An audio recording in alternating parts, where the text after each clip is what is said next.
High-speed rail has the potential to alter the distribution of our population, even if it's only on the eastern seaboard.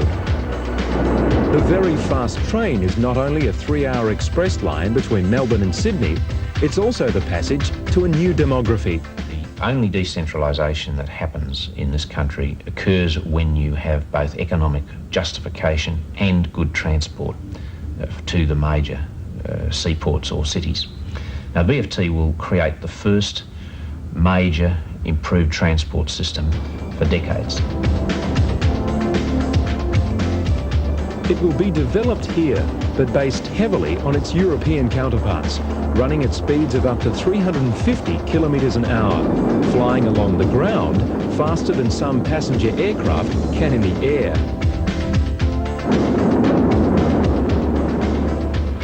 Judging by the French experience, a VFT between Sydney and Melbourne would have a profound effect on passenger demographics. For instance, on the Paris-Lyon line, the number of people travelling by train in the past 10 years has more than doubled, while the number of people flying has halved.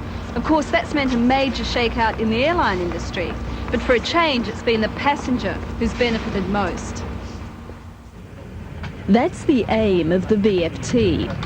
The plans outline a continuous telephone and fax service throughout the journey. The provision to do business on board will be a key in the marketing strategy. And there's more. The service will not be hampered by weather conditions. They guarantee it will be reliable and punctual. Virtually all points along the VFT corridor between Melbourne and Sydney will be within an hour or two of both Melbourne and Sydney and Canberra, some dozen times a day. There has been opposition to the VFT, not the least of which has come from environmental concerns.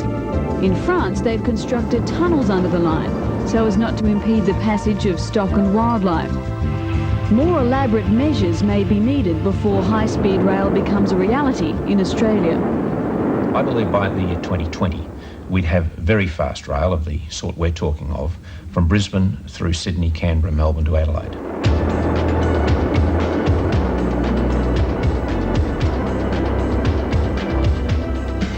A string of new cities may be the result.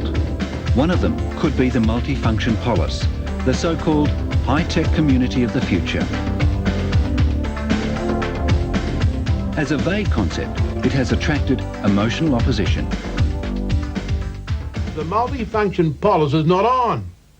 Here we have an idea of a high-tech Jap city in Australia. It's going to benefit Australia. Why can't we do our own? It's difficult to deny that one of Australia's greatest needs is a world competitive infrastructure that identifies and optimises our strengths and gives us a base from which to market them. One of its stated objectives? That base should not be a cultural enclave, but rather a city integrated with Australian society.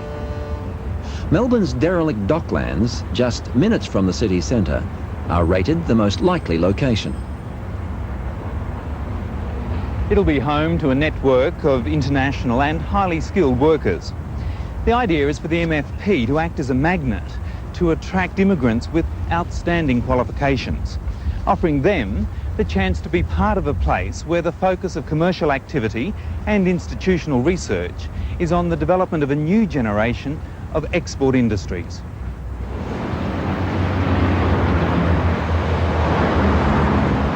But what exactly is an MFP? Is it really anything more than a rather advanced version of today's urban light industrial areas?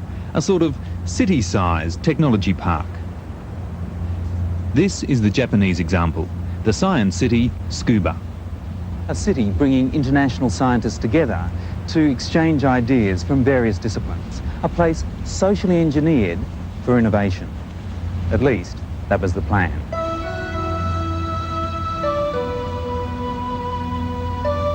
The scene of some of Japan's major technological breakthroughs in recent years, it has suffered a lack of social cohesion. It is now notorious for a suicide rate that is 2.5 times the national average. And a social chasm separates its current inhabitants from the locals. some of whom sold their rural land to see it turned into dormitory-like apartment blocks.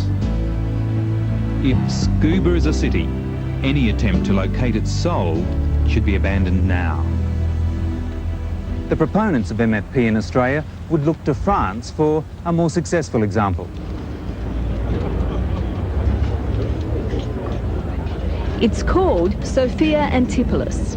First suggested in the 1960s, its location on the French Riviera makes it the showcase for more than a dozen science parks in France.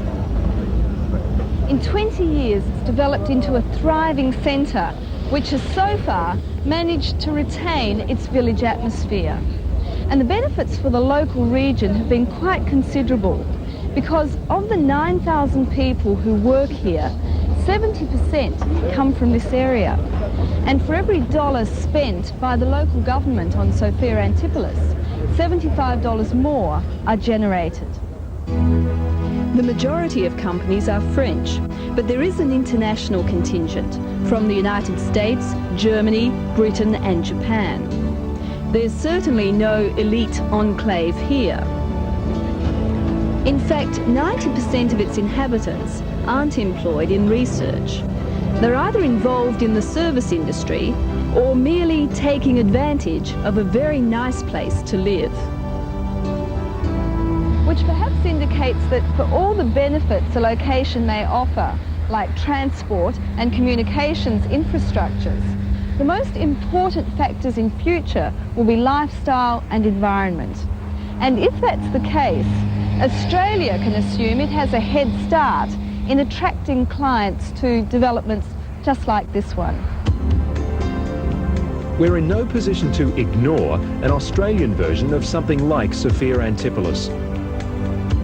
It could become the hub of Asia, the research, business and communication centre of the fastest growing region in the world.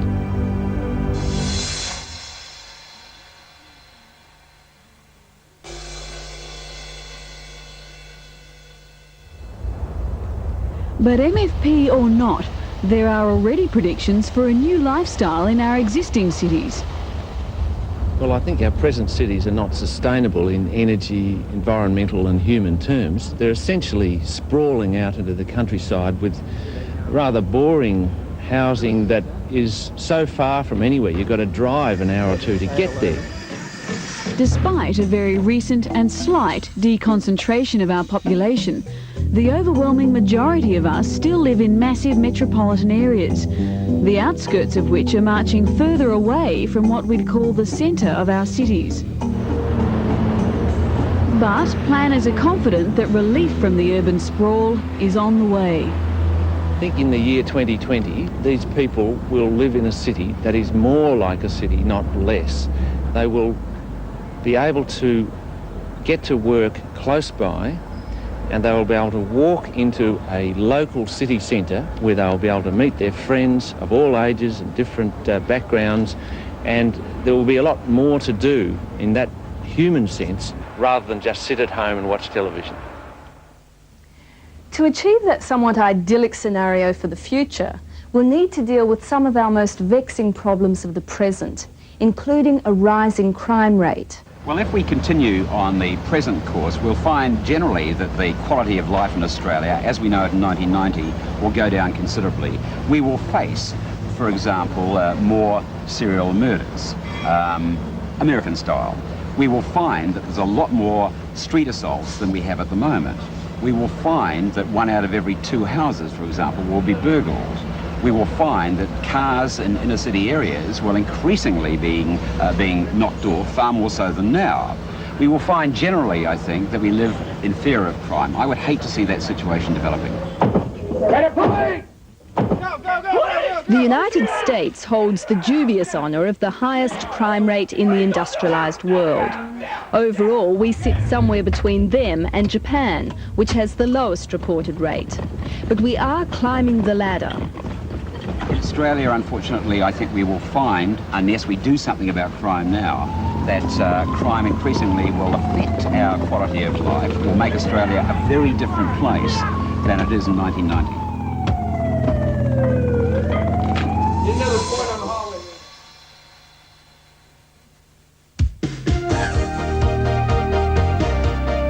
Next, the weather outlook for 2020. In some areas, the climate will be unrecognisable.